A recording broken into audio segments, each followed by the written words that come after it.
స్తోత్రం. ఈరోజు అంశం ఏంటంటే play your role. Play your role అంటే నీ బాధ్యతని నీవు నిర్వర్తించు, నీ పాత్రని నీవు పోషించు. నీ బాధ్యతని నీవు నిర్వర్తించు, నీ పాత్రని నీవు పోషించు. లూకాసు వార్త 17వ అధ్యాయం 7 నుంచి 10 వరకు చదవండి. లూకాసు వార్త 17వ అధ్యాయము 7 నుంచి 10 వరకు.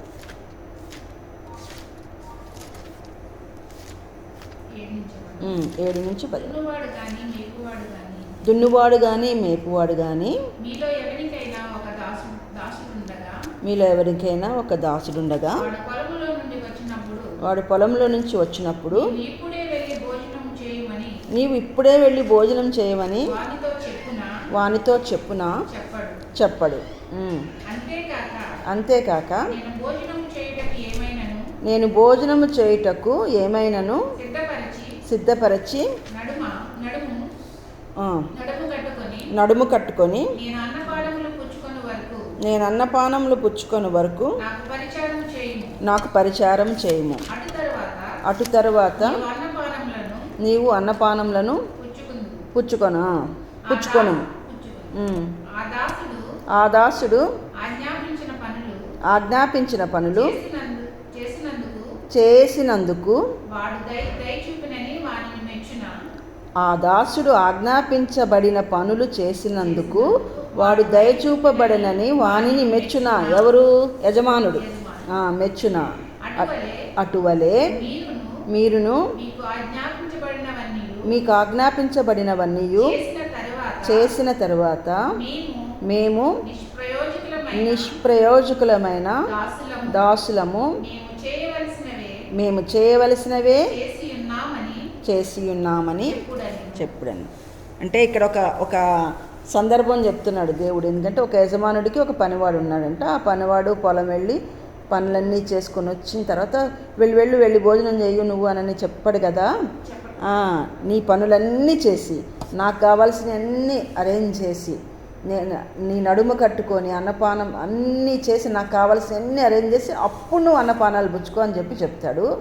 అయితే అప్పుడు ఆ దాసుడు ఏం ఫీల్ అవుతాడంటే వానితో దయచూపునని చెప్పేసి నా యజమాని నాకు దయచూపునని అనుకోకూడదు. కానీ ఆ దాసుడు ఆజ్ఞాపించబడిన పనులు చేసినందుకు వాడు దయచూపునని వానికి మెచ్చుకోడు కదా. ఎందుకంటే వాడు చేయాల్సిన పనులే చేశాడు, వాడు చేయవలసిందే చేశాడు. కానీ ఎక్స్ట్రా నువ్వు ఈ పని, ఇప్పుడు మనం ఆఫీస్కి వచ్చాము, నేను ఒక ఎస్ఓగా ఉన్నాను, నేను ఎస్ఓగా పని చేశానంటే నేను ఏదో చేసేసాను, నేను గొప్ప కార్యం చేశానని ఫీల్ అయ్యి నన్ను అందరూ మెచ్చుకోవాలని కోరుకుంటే కాదు కదా. నాకు ఈ పని అప్పగించబడింది, ఆ పని నేను చేసినందుకు నాకు జీతం ఇస్తున్నారు. అట్లాగే ఆ దాసుడు కూడా ఆ పని అప్పగించబడింది, అది చేసిన దానికి దయ కోరుకోకూడదు, మెప్పు కోరుకోకూడదు. ఏం చెప్పాలంటే మేము నిష్ప్రయోజకులమైన దాసులము, మేము చేయవలసిందే చేసి ఉన్నామని చెప్పాడంట. అటువలే మీరును ఈ లోకంలోకి మీకు ఆజ్ఞాపింపబడినవన్నీ చేసిన తర్వాత మేము నిష్ప్రయోజకులమైన దాసులము, మేము చేయవలసినవే చేసి ఉన్నామని చెప్పండి అని. అంటే ఈ లోకంలోకి దేవుడు ఎవరిని ఉచితంగా ఏ కారణం లేకుండా పంపడు. ప్రతి లోకంలో ఒక వ్యక్తి పుట్టాడంటే ఏదో ఒక పని ఇచ్చే దేవుడు పంపిస్తాడు. ఒక పర్పస్ తోటి ఉంటాడు. అది తల్లి అయినా, తండ్రి అయినా, కొడుకు అయినా, స్టూడెంట్ అయినా, టీచర్ అయినా, లేకపోతే ఆఫీస్లో పనిచేసే మనమైనా, అటెండర్ అయినా, క్యాంటీన్లో, ప్రతి ఒక్కరికి వాళ్ళకి చేయాల్సిన పనులు దేవుడు నిర్ణయించాడు. ఏ పని లేదు, మేము ఇంట్లో హౌస్ వైఫ్గా ఉంటామంటే హౌస్ వైఫ్కి కూడా చాలా పనులు ఉంటాయి. ఆమె కూడా అన్నీ చేయకుండా వదిలేసేసి అటు ఇటు సినిమాలు చూసుకుంటూ లేకపోతే అట్లా ఉండకూడదు. తన ఇంటిని తను చక్క పెట్టుకోవటం, పిల్లల్ని చూసుకున్నట్లు ప్రతి వాళ్ళకి ఈ భూమి మీద సృష్టించబడిన ప్రతి వ్యక్తికి, అసలు మరీ మాట్లాడితే విశ్వంలో ప్రతి గ్రహానికి, భూమికి, సూర్యుడికి, చంద్రుడికి, ప్రతి దానికి కూడా దేవుడు నియమించిన గాలికి, ఆకాశానికి, సముద్రం, ప్రతిదీ వాటి పనులు కరెక్ట్గా చేస్తున్నాయంట. సృష్టి మొత్తం ఒక్క మానవుడు మాత్రమే కరెక్ట్గా చేయడం, ఇరెగ్యులర్గా ఉంటాడు. సో మనకు అప్పగింపబడిన ఆ పనుల్ని చేసి, ఇదిగో నాకు ఇంత టాలెంట్ ఉంది, నేను ఈ టాలెంట్ తోటి నేను చేశాను, లేకపోతే ఇదిగో ఇంత పని చేశాను నేను, నాకు మెప్పు కావాలని మనం కోరుకోకూడదు. ఈ వాక్యము చాలా సంవత్సరాల క్రితం పాతది. నాకు ఈ వాక్యము చాలా సంవత్సరాల క్రితం, మరి ఎప్పుడైనా చెప్పానో లేదో ఇక్కడ నాకు గుర్తులేదు, కానీ ఈ వాక్యం నన్ను చాలా ఆదరించింది. నేను 95లో ఆఫీస్లో జాయిన్ అయినప్పుడు చాలా బాగా పనిచేసేదాన్ని. ఎన్నో కోర్టు కేసులు ఒక్కదాన్నే కోర్టులోకి వెళ్ళి నా కేసు నేను జడ్జి ముందు నిలబడి వాదించుకొని గెలిపించుకున్నా. కానీ ఒక కోర్టు కేసు కంటెంప్ట్ వచ్చి ఏదన్నా తప్పు జరిగితే మెమోలు ఇస్తారు, ఎందుకు అలా చేశారు అది అంతా అంటారు. కానీ ఆఫీసర్లు అట్లా మనం చేసిన ఆ సక్సెస్కి, ఆ విజయం పొందిన వాటికి అస్సలు ఎవరు గుర్తించరు. మనం చేసే పనిని అస్సలు ఆఫీసుల్లో గుర్తించరు. అప్పుడు నేను చాలా బాధపడేదాన్ని. ఈ వాక్యం విన్న తర్వాత, అంటే నేను చేయాల్సిందే నేను చేశా, నేనేం గొప్ప, నాకు ఇచ్చిన పనిని నేను చేశా. దానిని చూసి ఆహా నన్ను ఎవరు గుర్తించట్లేదు, ఆహా నన్ను ఎవరు మెచ్చుకోవట్లేదు, ఆహా అది అని అస్సలు మనం ఫీల్ అవ్వకూడదు. మన బాసులు మనల్ని మెచ్చుకోకపోయినా పరలోకంలో ఒక దేవుడు ఉన్నాడు. ఆయన మనల్ని తప్పకుండా చూసి మెచ్చుకుంటాడు. ఇంకోటి, మనకి దేవుడిచ్చే ప్రతి వ్యక్తికి దేవుడు ఏదో ఒక టాలెంట్ ఇస్తాడు, ఖచ్చితంగా ఏదో ఒక టాలెంట్ ఇస్తాడు. ఆ టాలెంట్ని చూసి మనము గర్వించకూడదు. నేను ఇంత పని చేస్తున్నానని నన్నెవరు, కొంతమంది తల్లులు కూడాను నేను ఇంత చేస్తున్నా నన్ను ఎవరు రికగ్నైజ్ చేయరని బాధపడతారు కుటుంబాల్లో. అట్లా మనం ఎప్పుడు బాధపడదు. నేను చేయవలసిందే చేశాను, నేను నిష్ప్రయోజకమైన దాసుల్ని అని చెప్పేసి ఒప్పుకోవాలి. ఎందుకంటే ఈ భూమి మీద చాలామంది అది చేయాలి, ఇది చేయాలి, అది టాప్ పొజిషన్ అచీవ్ చేయాలని చెప్పేసి కొంతమంది ఫైనాన్సెస్గా కోట్లు గడించాలని చెప్పి చేసిన వాళ్ళు, ఆ కోట్లు గడించిన తర్వాత లేదా ఒక గేమ్లో ఉన్నతమైన స్థితికి ఎదిగిన తర్వాత, లేదా ఒక హీరోగానో హీరోయిన్గానో, లేకపోతే ఆయా రంగాల్లో నిష్ణాతులైన వాళ్ళకంట ఆ టాప్ పొజిషన్కి వెళ్ళిన తర్వాత అక్కడ ఏమీ లేదు, శూన్యం తప్పనిచ్చ అనేది తెలిసి ఒకలాంటి డిప్రెషన్ వస్తుంది. ఎందుకు వస్తుంది అని అంటే, దానికి కారణం ఏంటంటే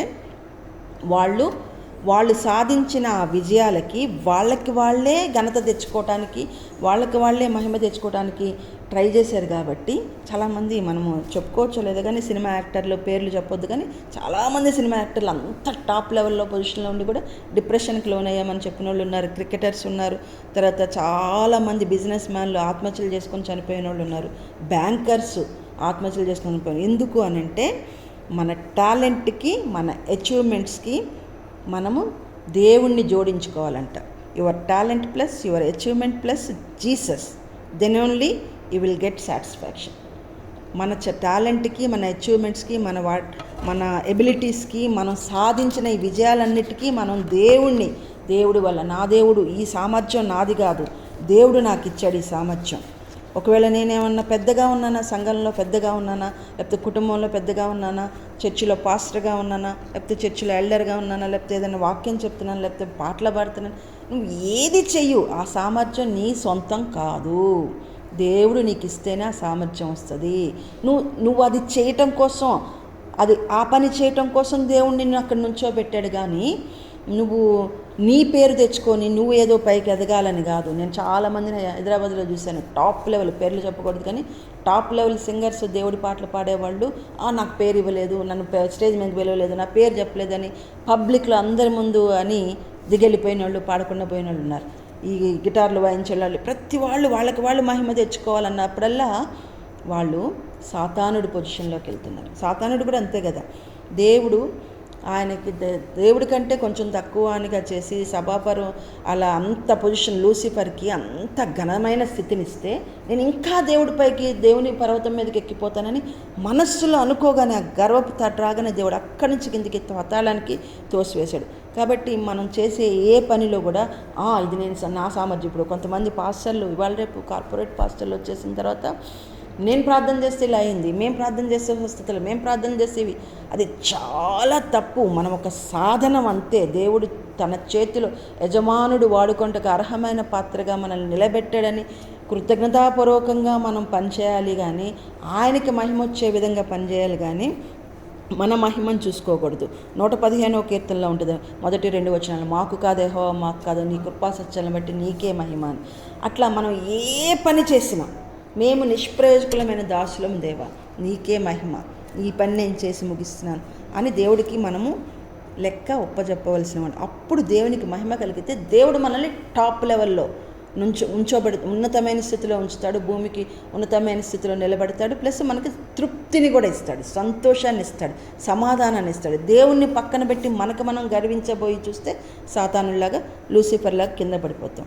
మనం చేసే ఏ పనైనా, మనం భోజనం చేసినా, పానం చేసినా, ఆఫీస్లో పని చేసినా, పాటలు పాడినా, లేకపోతే వాక్యం చెప్పినా, లేకపోతే ప్రభు కోసం చిన్న పరిచర్య చేసినా, అరే నేను చర్చ్ అంతా ఊడుస్తున్నా, లేకపోతే ఇల్లు అంతా ఎంత చేసినా, నన్ను ఎవ్వరు గుర్తించట్లేదని అస్సలు ఫీల్ అవ్వకూడదు. దేవుడు చూస్తున్నాడు అని చెప్పేసి నమ్మకంగా చేయాలి. మూడు రకాలు విషయాలు చెప్పుకుందాం ఇందులో. మనం చేసే పనులను ఎలా చేయాలనే దానికి మొట్టమొదటిది, నువ్వు చేసే పనిని నీ శక్తి లోపం లేకుండా చేయాలి. ప్రసంగి మనకు అందరికీ తెలిసిన వాక్యమే, చదివితే సమయం సరిపోదు కాబట్టి ప్రసంగి 9:10 నీకు అప్పగించబడిని నీ శక్తి లోపం లేకుండా చేయాలి. మార్టిన్ లూథర్ కింగ్ అనే అతను అమెరికాలో బానిస విప్లవం తీసుకొచ్చిన అతను, ఆయన ఒక మాట చెప్పేవాడంట, మీరు వాకిలి ఊడ్చినా సరే, రోడ్లు ఊడ్చినా సరే, రోడ్లు ఊడ్చే పాచి పని చేసే మనిషి అయినా సరే, లేక పాకి పని చేసే మనిషి అయినా సరే, దేవుడు చూస్తున్నాడు పైనుంచి అని.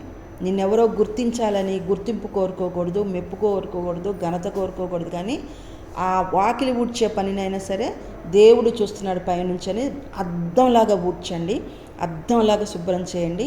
నీ పైనున్న నీ దేవుడు చూసి ఆయన సంతోషించి నిన్ను ఇంకా అంతకంటే ఘనమైన స్థితిలోకి హెచ్చిస్తాడు అని చెప్పారు. సో మొట్టమొదటిది, మనం చేసే పని మన శక్తి లోపం లేకుండా చేయాలి. మనకిచ్చిన పని నమ్మకంగా చేయాలి. ఆ పనిని చాలామంది ఆఫీసులో ఇచ్చిన పని చేయరు సరిగ్గా, ఎంత ఇర్రెగ్యులర్గా చేస్తారంటే. కానీ మీ యజమానుడైన దేవుడు, పరలోకంలో ఉన్న నీ తండ్రి దానిని గమనిస్తున్నాడు. నీకు ఖచ్చితంగా బహుమానం ఇవ్వాలి, కిరీటాలు ఇవ్వాలి, జీతం ఇవ్వాలి అని ఆయన ఆలోచిస్తున్నాడని నమ్మకంగా చేయాలి మొట్టమొదటిది. రెండోది, నీవు చేసే పనిని కంప్లీట్ చేయాలి, ముగించాలి, మధ్యలో ఆపేయకూడదు. యోహాను సువార్త 17:4 చేయుటకు నీ చేతికి వచ్చిన పని కాదు కంప్లీట్ 17 యోహాను కార్యారంభం కంటే కార్యాంతం మేలని ఉంటుంది, ఆఖరి వరకు చేయాలి. 17:4 17:4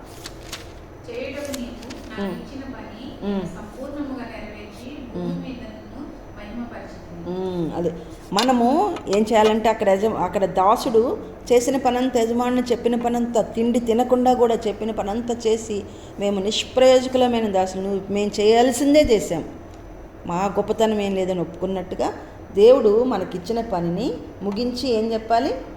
మళ్ళీ చదవండి. చేయుటకు నీవు నాకు ఇచ్చిన పని నేను సంపూర్ణంగా నెరవేర్చి భూమి మీద మనకిచ్చిన బాధ్యతలు, అది ఏదైనా సరే, కుమారుడిగా అయితే కుమారుడిగా, స్టూడెంట్గా అయితే స్టూడెంట్గా, తల్లిగా అయితే తల్లిగా, తండ్రిగా, యజమానుడిగా, లేకపోతే ఆఫీసులో, చర్చిలో, ఎక్కడ దేవుడు నీకు ఏ బాధ్యత ఇచ్చాడో దాన్ని సంపూర్ణంగా చేసి ముగించి దేవుడికి లెక్క అప్పచెప్పితే, దేవా ప్రభువా చేశాను, నిష్ప్రయోజకులమైన దాసులను అప్పగిస్తే దేవుడికి మహిమ కలుగుతుందండి. అప్పుడు దేవుడికి మహిమ వస్తే ఆటోమేటికల్లీ తనను గణపరిచే వాళ్ళని మనల్ని గణపరచకుండా ఉండని అన్నాడు కదా, మనల్ని ఆటోమేటికల్లీ మహిమపరుస్తాడు. ఫస్ట్ విషయం ఏంటి? నీవు చేసే పని నీ శక్తి లోపం లేకుండా చేయాలి. శక్తి లోపం లేకుండా, ఒళ్ళు దాచుకోకుండా, తప్పించుకోకుండా చేయాలి. రెండవ పని, నీవు చేసే పని చేసి ముగించాలి, మధ్యలో ఆపకూడదు. ముగించి దేవుడికి లెక్కప్ప చెప్తే దేవునికి మహిమ వస్తుంది. తర్వాత నీవు చేసే ప్రతి పని ద్వారా దేవునికే మహిమ కలగాలి. కీర్తన 115 చూసాం కదా, మాకు కాదు యెహోవా, మాకు కాదు, నీ కృపా సత్యంలో నీకే మహిమ కలుగును గాక అని చెప్పేసి. ఇంకా మొదటి పేతురు పత్రిక 4:11 కూడా ఉంది చూడండి. పేతురు పత్రిక 4:11 చూడండి.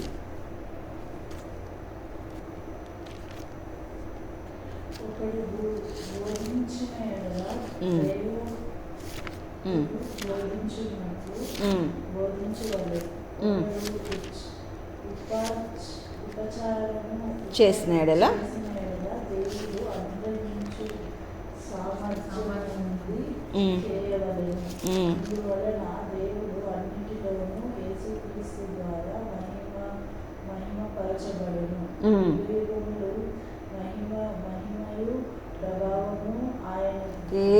ఆయన కుండును గాక. ఒకడు బోధించిన ఎడల దైవోక్తులను బోధించినట్లు బోధించడంలో, ఒకడు ఉపచారం చేసిన ఎడల దేవుడు అనుగ్రహించే సామర్థ్యం. ఒక పని చేస్తే దేవుడు అనుగ్రహించాడు ఆ సామర్థ్యం, నీ సొంతం కాదు. ఒక గిటార్ వాయిస్తున్నావంటే అది ఎవరిచ్చాడు? దేవుడు ఇచ్చాడు. పాట పాడగలి దేవుడు ఇచ్చాడు. వాక్యం చెప్తుంది దేవుడు ఇచ్చాడు. అసలు భోజనం మనం దేవుని సెలవు లేకుండా ఆహారం తిని తృప్తి పడగలుగుతాం, ఆయనది ఇచ్చాడు. కాబట్టి ఆయనకి మహిమ వచ్చి అన్నిటిలో యేసుక్రీస్తు ద్వారా మహిమపరచబడినట్లుగా మనం చేయాలి. అందువల్ల దేవుడు మహిమపరచబడాలి. మన సొంత మహిమ కోరుకుంటే సాతాన్లాగా అధపాతాళానికి పోతాము. మనకి నిరాశ నిస్పృహలు వస్తాయి, డిప్రెషన్ వస్తుంది. చాలామంది గొప్ప గొప్ప వాళ్ళు కూడాను డిప్రెషన్కి లోనే ఆత్మహత్యలు చేసుకున్నారు. ఎందుకు? వాళ్ళు దేవునికి మహిమ ఇవ్వాల్సింది ఇవ్వలేదు కాబట్టి. మనం దేవునికి మహిమిస్తే మనం తృప్తిగా ఉంటాం. మనుషులు ఎవరు మనల్ని గుర్తించకపోయినా, మనుషులు ఎవరు మనకు కిరీటాలు పెట్టకపోయినా, మనుషులు మనల్ని నిందించినా ఆ నిందల్ని కూడా మనం సంతోషంగా స్వీకరిస్తాం. ఎవరు నిందించినా నా దేవుడు చూస్తున్నాడు, నా మనస్సాక్షికి నాకు తెలుసు, నా హృదయాలను అంతర్యంధ్రాలు ఎరిగిన దేవుడికి తెలిసి నేను చేసిన పని. ఒకళ్ళు నన్ను మెచ్చుకోక్కర్లేదు, దేవుడే నాకు తగిన మెప్పు తగిన సమయంలో ఇస్తాడని చెప్పి మనము అలా ఉంటాం.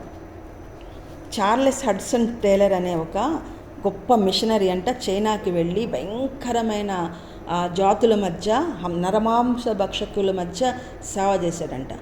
ఆయన కఠినమైన ఆ సేవ చేస్తున్నప్పుడు ఆయన ఒక మాట చెప్పేవాడంట, మనం చేసే ఈ పనిని ఎవ్వరు గుర్తించక్కర్లేదు, ఎవ్వరు మెప్పు ఇవ్వక్కర్లేదు, మన పరలోకపు తండ్రి చూస్తున్నాడు. ఎలాగంటే అడవిలో కొన్ని వేల రకాల అందమైన పువ్వులు పూస్తాయి, మంచి మంచి సుగంధభరితమైన పువ్వులు పూస్తాయి. వాటిని ఎవ్వరు చూడరు, ఎవ్వరు గుర్తించరు, వాటి ఆ స్మెల్ని ఎవ్వరూ ఆజ్ఞానించరు. కానీ వాటి సృష్టికర్త అయిన దేవుడు వాటి అందాన్ని చూసి ఆనందిస్తాడు. ఆయన సృష్టించుకున్నాడు కదా, వాటి అదే పరిమళాన్ని ఆయన ఆఘ్రానిస్తాడు తగిన. అలాగే మనల్ని కూడా మనం చేసే ప్రతి పనిని ఆయన చూస్తాడు. మనం చేసే ప్రతి దానికి ఆయన ఎవరికి రుణస్థుడు కాదండి. మనం చేసే ప్రతి దానికి ఆయన బహుమానం తగిన వేళ తగిన సమయంలో ఇస్తాడు. ఈ లోకంలో మనకి మంచి మంచి పొజిషన్లో ఇచ్చారనుకో, ఆ పొజిషన్ని బట్టి మనము అహంకరించకూడదు. ఒక ఐఏఎస్ ఆఫీసర్, లేకపోతే మంచి ఆఫీసర్, మంచి హోదాను, లేకపోతే చర్చిలో ఒక పెద్ద హోదాను, సంఘ పెద్దగాను, ఇంకోటి ఏదో ఒక రకమైన ఏదో ఒక పొజిషన్ ఇస్తే ఆ పొజిషన్ని బట్టి మనం అహంకరించకుండా అది ఇచ్చిన దేవుడికి మహిమ చెల్లించుకుంటూ, ఆ సామర్థ్యం దేవుడిచ్చాడు అందుకే నేను చేయగలుగుతున్నానని ఆయనకి ఇస్తే మనం సంతోషంతో ఉంటాం. అలా కాకుండా ఒక్కవేళ మనకి దేవుడు ఏ పొజిషన్ ఇవ్వడు, ఏదో ఊడ్చే పొజిషను, లేకపోతే బాత్రూమ్లో కడిగే పనో, ఏదో ఇంకా చిన్న చాలా తక్కువ రోడ్లు ఊడ్చేదో, లేకపోతే ఏదో అవి మనం తక్కువ అనుకుంటాం, కానీ అది చాలా విలువైందని నా దృష్టిలో. ఎందుకంటే ఒక ఐఏఎస్ ఆఫీసర్ ఎంత విలువైన వ్యక్తో ఆ టాయిలెట్ కడిగే వ్యక్తి కూడా అంతే విలువైన వ్యక్తి. ఎందుకంటే ఐఏఎస్ ఆఫీసర్ వచ్చి హాయిగా ఆ ఛాంబర్లో కూర్చోవాలంటే కంపైన ఆ టాయిలెట్ని, ఒక టాయిలెట్ కడిగే వ్యక్తికి స్కావెంజర్ వచ్చి కడిగితేనే కదా ఆయన అంత కంఫర్ట్గా కూర్చోగలరు. సో ఇద్దరు ఈక్వలే, ఆయన పని ఆయనకి ఎంత గొప్ప, ఈయన పని ఆయనకి ఎంత గొప్ప. అయితే మనం ఏమనుకుంటామంటే, అయ్యో నేను ఇంత పేదదాన్ని దేవా, నువ్వు నాకు ఏ టాలెంట్ ఇవ్వలేదు దేవా. కొంతమందిని చూస్తే అనిపిస్తుంది, నాకు కూడా అనిపిస్తుంది, ఇంత అందంగా ఉంటారు, ఇంత చక్కని స్వరం, ఇంత పాటలు ఎంత బాగా పడతారు, అన్ని టాలెంట్స్ వీళ్ళకి ఇచ్చేసావేంటి దేవా అని అనిపిస్తుంది. కానీ ప్లే యువర్ రోల్. ఇక్కడ నీ బాధ్యతని నువ్వు నిర్వర్తించు, నీ పాత్రని నువ్వు పోషించు. ఈ జీవితం ఒక నాటక రంగం అని షేక్స్పియర్ అన్నాడు కదా. ఈ నాటక రంగంలో అందరికీ గొప్ప పాత్రలే రావు, అందరికీ అధికారి పాత్రలు రావు, అందరికీ యజమాని, ఒకడు బానిస ఉంటాడు, ఒకడు పిచ్చోడు ఉంటాడు, ఇంకోటి రకరకాల పాత్రలు వస్తాయి. నీకు దేవుడు ఏ పాత్ర ఇస్తే, ఆ చెడ్డ పాత్ర అయినా, హింసపడే పాత్ర అయినా, భర్తతో హింసపడే పాత్ర అయినా, లేకపోతే యజమానుడితో హింసపడే రకరకాల శ్రమలుందే పాత్ర ఉంటుంది. కొన్నిసార్లు మనకి చెడ్డ, ఏంటి దేవా నాకు ఇటువంటి పాత్ర ఇచ్చావు, సిగ్గుపోతుంది నాకు పిచ్చిదాని పాత్ర ఇచ్చావు అంటే దానికి ఒక ఉదాహరణ ఏంటంటే, చివరికి మిగిలేదని చెప్పి ఈ సినిమా చెప్తున్నాను అనుకోకండి. ఇది ఎందుకంటే సావిత్రి చివరికి మిగిలేదనే ఒక సినిమాలో నటించి నేషనల్ అవార్డు పొందుకుందంట. ఆమెకు ఒక పెద్ద అందమైన కాలేజ్ స్టూడెంట్ పాత్ర, లేకపోతే హీరోయిన్ పాత్ర, అందంగా ఉండే పాత్ర రాలా ఆమెకి. ఒక పిచ్చిదాని పాత్ర వస్తే ఆ పిచ్చిదాని పాత్రని ఎలా నటించాలి అని ఇంటిలో దిండులు చింపేసి, దిండుల్లో దూది విసిరేసి ఒక పిచ్చిదానిలాగా ఇంట్లో బాగా ప్రాక్టీస్ చేసేదంట. వాళ్ళమ్మ ఏంటి పిచ్చిదానిలాగా చేస్తున్నావు అది ఇదని విసుకునేదంట. అట్లా బాగా ప్రాక్టీస్ చేసి తనకిచ్చిన ఆ పిచ్చి పాత్రనే గొప్పగా నటించి నేషనల్ అవార్డు పొందుకుంది. అలాగే మనకి ఏ పొజిషన్ దేవుడు ఇయ్యలేదు అని నువ్వు బాధపడాల్సిన అవసరం లేదు. నీకు ఇచ్చిన ఆ పిచ్చి పాత్రలోనే నువ్వు నీ శక్తి లోపం లేకుండా, నీ కంప్లీట్గా నీ శక్తి లోపం లేకుండా కంప్లీట్గా ముగించాలి. దేవుడికి మహిమ వస్తుంది నేను చేసే ఈ పని ద్వారా అని చెప్పి చేస్తే నీకు కూడా ఆమెకి నేషనల్ అవార్డు వచ్చినట్టుగా దేవుడు పరలోకంలో నీతి కిరీటాలు, ఎన్ని రకాల కిరీటాలు, 5 రకాల కిరీటాలు ఉన్నాయా, బహుమానాలు ఉన్నాయా, తర్వాత ప్రతి మెప్పు ఘనత దేవుడి వల్లే కలుగుతుందని, ప్రభు వల్లే కలుగుతుందన్నారా. ఆయన జీతం ఇస్తాడు మనం చేసిన ప్రతి దానికి. పాస్టర్లు కూడాను నేను ప్రార్థన చేస్తే స్వస్థత జరిగింది అని అనుకుంటున్నారు. అది చాలా తప్పు. ఈ మధ్య ఆషేర్ అండ్రూ పాస్టర్ గారు చెప్తే నేను విన్నా, ఎంత నచ్చిందో. లాస్ట్ వీకే చెప్పాడు. ఒక చోటకి వెళ్ళి ప్రార్థన చేస్తున్నాడంటే, ఒక అతను ఐసీయూలో ఉంటే అతను బ్రతకాలని యేసునామని ప్రార్థన చేస్తున్నంటే, ఈయన బ్రతికి మన హీల్ అవునుగా కాదంటే, పక్కనున్న బ్రదర్ అన్నాడంట, అట్లా ఎందుకు చేస్తారు బ్రదర్, ఒకవేళ అతను హీల్ కాకపోతే మీకు అవమానం కదా, అది ఇది అని అన్నాడంట. నాకేం అవమానం, నేను నా పేరు పెట్టి చేయట్లేదు, యేసు నామం పెట్టి చేస్తున్నాను.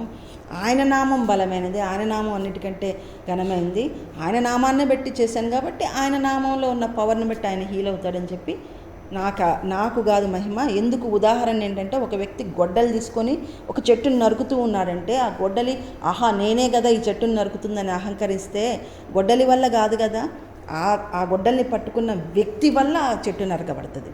అలాగే క్రికెట్లో 100 రన్స్ కొట్టిన వ్యక్తి ఒక బ్యాట్ పట్టుకొని కొడుతూ ఉంటాడు.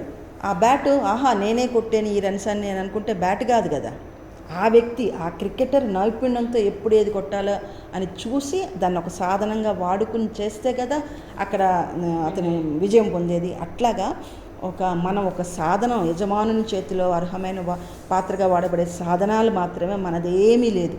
మనకిప్పుడు మహిమించుకోకూడదు. పాత రోజుల్లో ఏదన్నా వాక్యాలు చెప్తున్నప్పుడు, మీటింగ్స్ జరుగుతున్నప్పుడు వాక్యాలు వేసేవాళ్ళు, అసలు ఫోటోలు వేసుకునేవాళ్ళు కాదు. ఇప్పుడు చూడండి ఫ్లెక్సీలు ఎక్కడ చూసినా. విజయవాడ వెళ్తుంటే సినిమా వాల్ పోస్టర్ల లాగా పాస్టర్లమ్మల ఫ్లెక్సీలు ఉంటున్నాయి. మనకి ఎట్లా మహిమ, మనకు మనం మహిమ చెప్పుకుంటాము, దేవుడికి మహిమ ఎట్లా? అది అలా మనం ఏం చేయాలంటే దేవుడికి మహిమ వచ్చేట్టుగా మనం పనిచేయాలి. మాదేమీ లేదు దేవా, అంతా నీవే అని చెప్పేస్తే అప్పుడు ప్రకటన గ్రంథంలో 2వ అధ్యాయం 23వ వచనంలో 22-12వ వచనంలో దేవుడు చెప్పినట్టుగా ప్రతివాడికి వాడు చేసిన పనిని గురించి బహుమానాలు ఇస్తాడు. కాబట్టి మన పాత్రను మనం పోషించుదాం.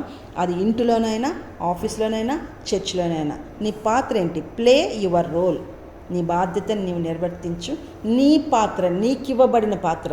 అరే నాకు ఇది ఇచ్చారు, ఈ పిచ్చి పని ఇచ్చారు, ఆయన చూడంత మంచి పని ఇచ్చారు అని జలస్ ఫీల్ అవ్వద్దు, అసూయపడొద్దు, సాతానులాగా హెచ్చించుకోవాలని ప్రయత్నించి అధపాతాలను పడొద్దు. నీకు ఇచ్చిన రోల్లో, నీకు ఇచ్చిన పాత్రని పర్ఫెక్ట్గా, నమ్మకంగా, సంపూర్తిగా చేసి ముగిస్తే నీ యజమానుడైన దేవుడు సంతోషిస్తాడు, మహిమపరచబడతాడు, నిన్ను కూడా ఘనపరుస్తాడు. దేవుడు అలాగని మనల్ని అందరినీ దీవించును గాక.